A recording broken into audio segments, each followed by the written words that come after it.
Armando, buenas tardes. Buenas tardes. Buenas tardes. Pueden sentarse. Gracias.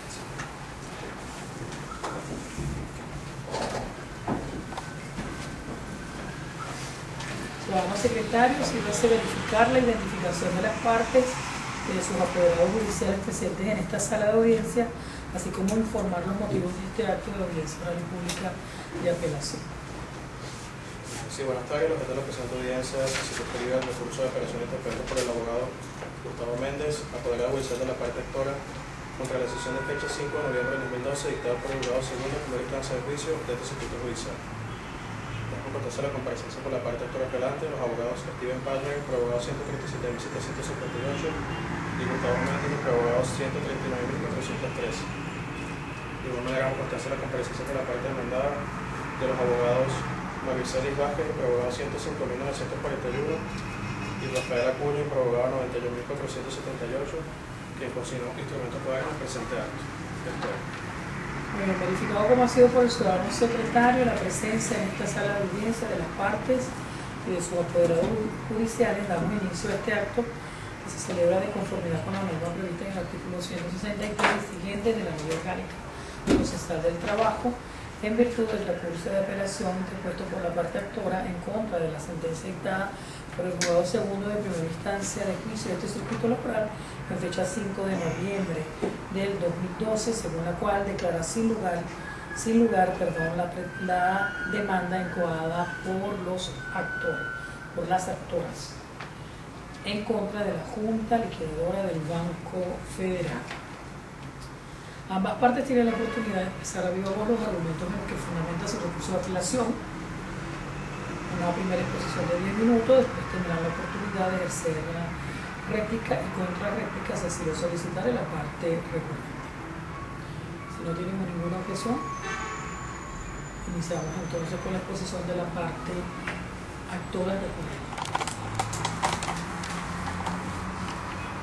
Buenas tardes. Es el caso ciudadano que en fecha 29 de octubre del 2012 se llevó a cabo la audiencia de juicio del presente caso, declarándose sin lugar las pretensiones de la parte actora, de nosotros, declarando sin lugar tanto la indemnización por desvío justificado del artículo 125 de la ley vigente para la fecha, como el previso del artículo, el recálculo del artículo 104 de la misma ley.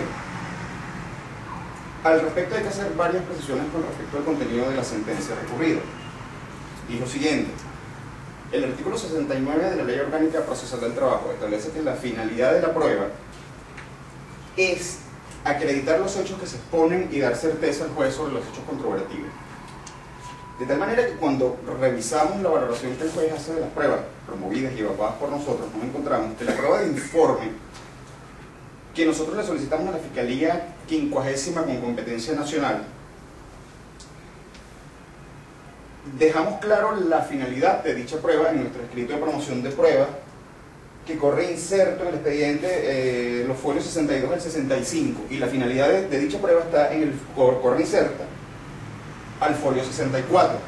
Nosotros establecimos en el escrito de promoción de prueba que la finalidad de la prueba de informes era evidenciar la conducta fraudulenta del patrono en la administración de su negocio, para de esa manera establecer el vínculo entre su responsabilidad como patrono en la administración de su negocio y las consecuencias que derivaron en la intervención y posterior liquidación del Banco Federal.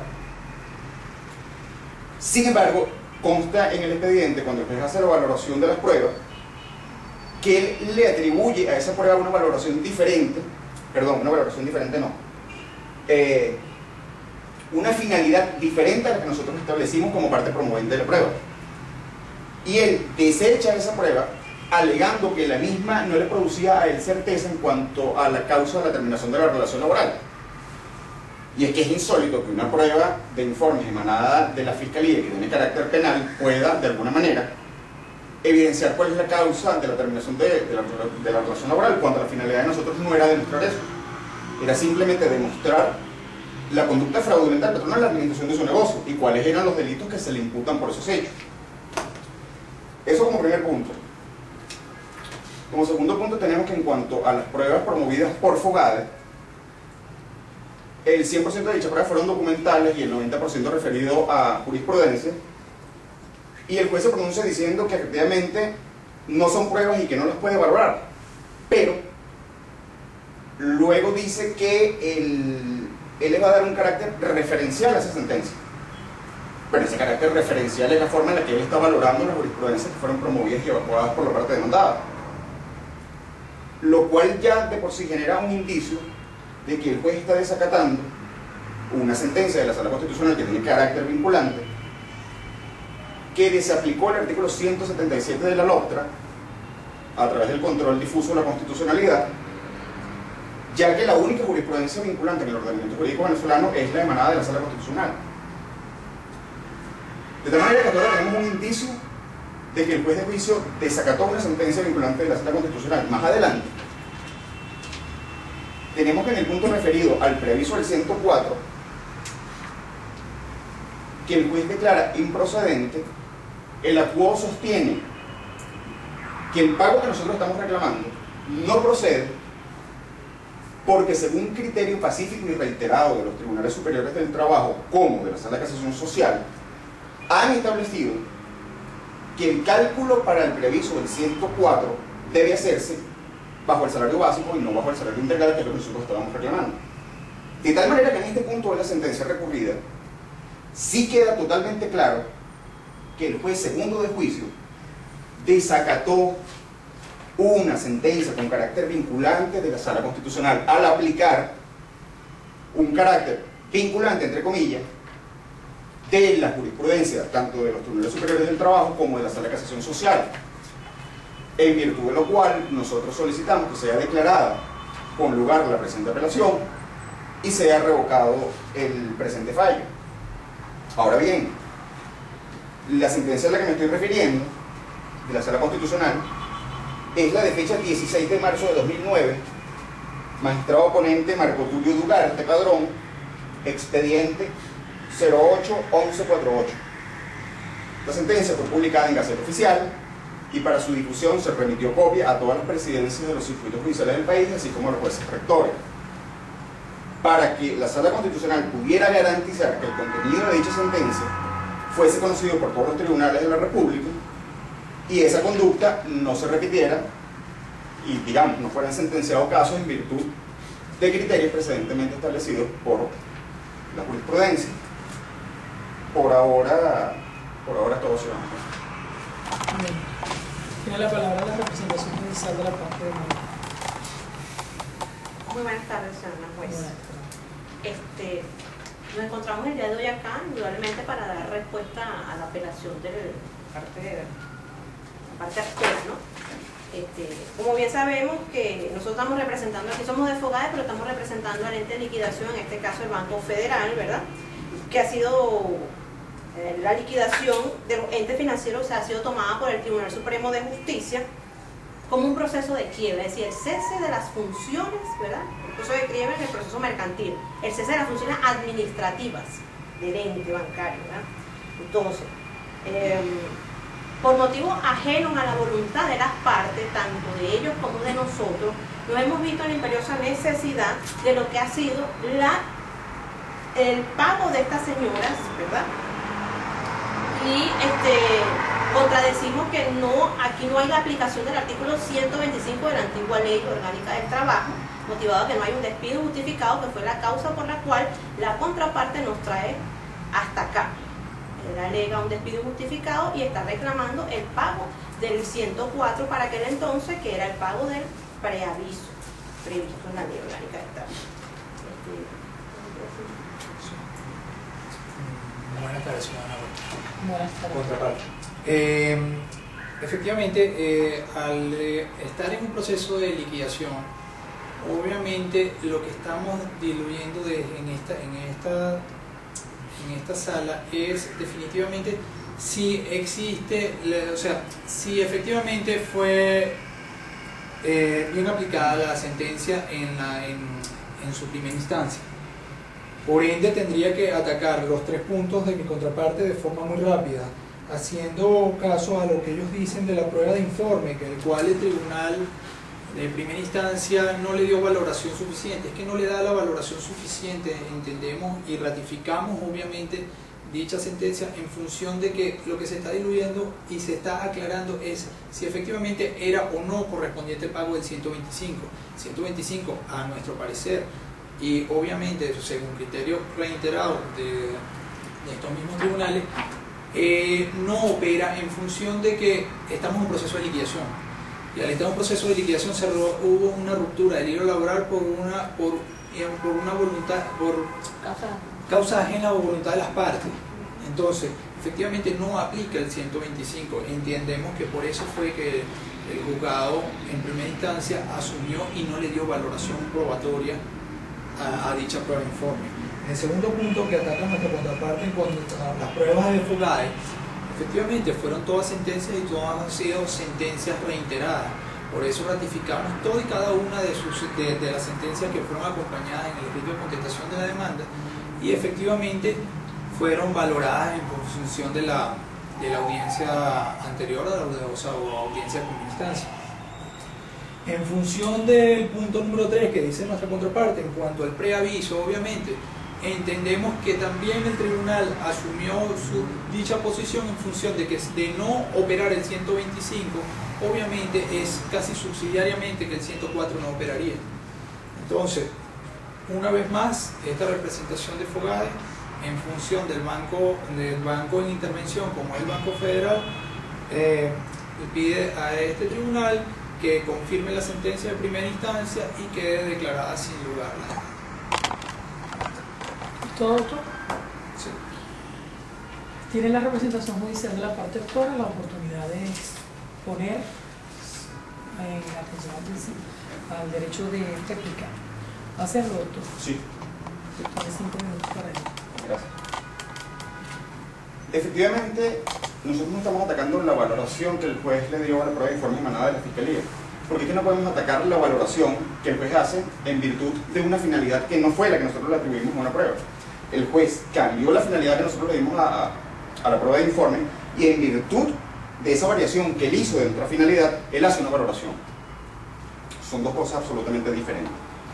De tal manera que incluso pudiera considerarse como un silencio de prueba, porque al no valorar la prueba de acuerdo a la finalidad que nosotros le atribuimos, pues él no está valorando la prueba.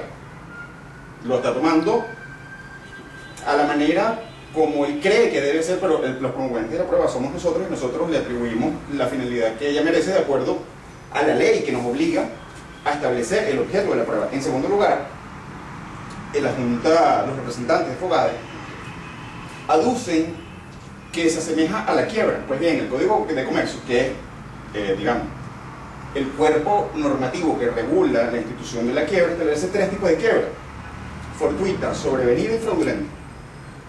En las dos primeras, el comerciante fallido no tiene ningún tipo de responsabilidad porque son por circunstancias ajenas a él. En la tercera, que es la quiebra fallida, el comerciante fallido sí es responsable penalmente. Y esa responsabilidad penal debe ser también transferida a la responsabilidad que él tiene como patrono en virtud de las indemnizaciones de ley. Por cuando los trabajadores no deben sufrir las consecuencias de la indebida o negligente gestión del patrón en la administración de su negocio. En tercer lugar, yo quisiera hacer referencia a que si el juez, con respecto a las pruebas de Fogae, le dio una valoración, la palabra correcta es referencial. El Fogae, en la contestación de la demanda, citando jurisprudencia, cita una jurisprudencia de este Tribunal Superior Cuarto, en un caso semejante, una indemnización por 125 en contra de una junta liquidadora, y este tribunal asentó esto fue en la causa AP21R 2008-000946, y estableció el tribunal, si me permite citar un extracto muy corto, dice: al considerarse una causa ajena a la voluntad de las partes, que si bien podría considerarse que la quiebra imputable al patrono deviene de una conducta imprudente o disipada, ello no constituye su voluntad, y de adentrarse en una quiebra fraudulenta para eludir obligaciones, debió la parte actora demostrar los mecanismos empleados por el patrón. Esta sentencia fue declarada sin lugar en contra de los trabajadores porque no demostraron esos mecanismos fraudulentos.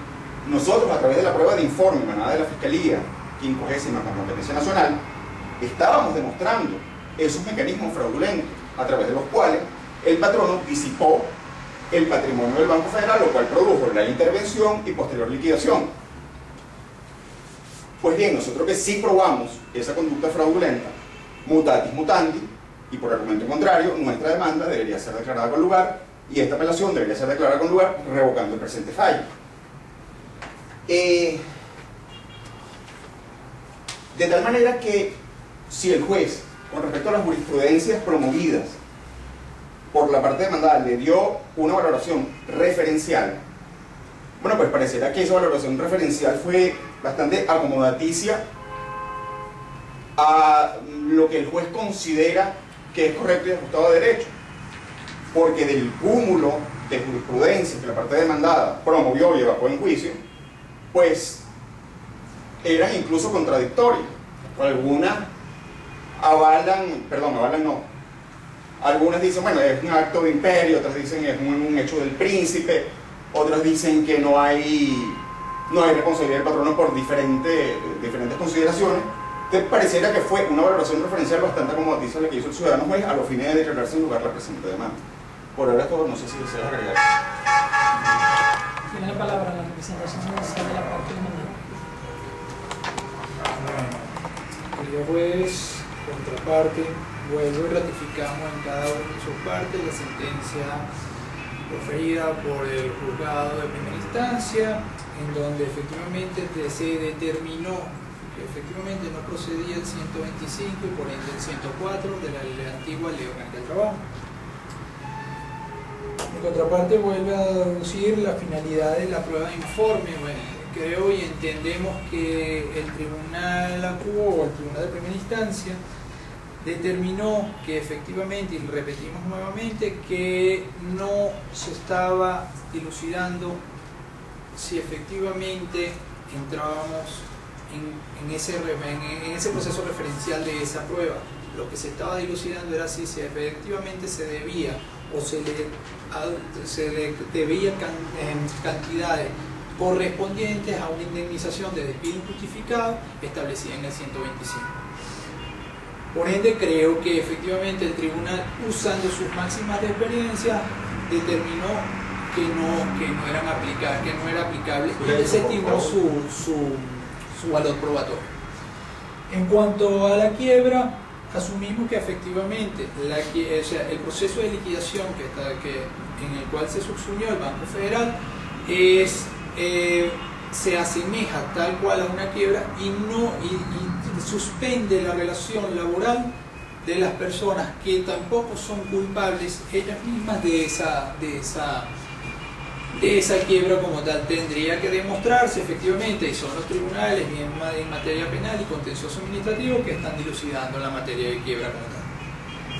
Y como tercero, el valor referencial que le dio el juez de primera instancia a la sentencia aludida en el escrito de contestación de la demanda, pues efectivamente le dio más claridad al juez para determinar que efectivamente la indemnización de 125 de despido justificado no aplicaba en estos casos. Esto. Muy bien. Verificado entonces los argumentos expuestos por ambas partes, el tribunal considera suficientemente fundamentado el recurso de apelación, por ello se retira a deliberar sobre el principio de una falta. De pie, por favor.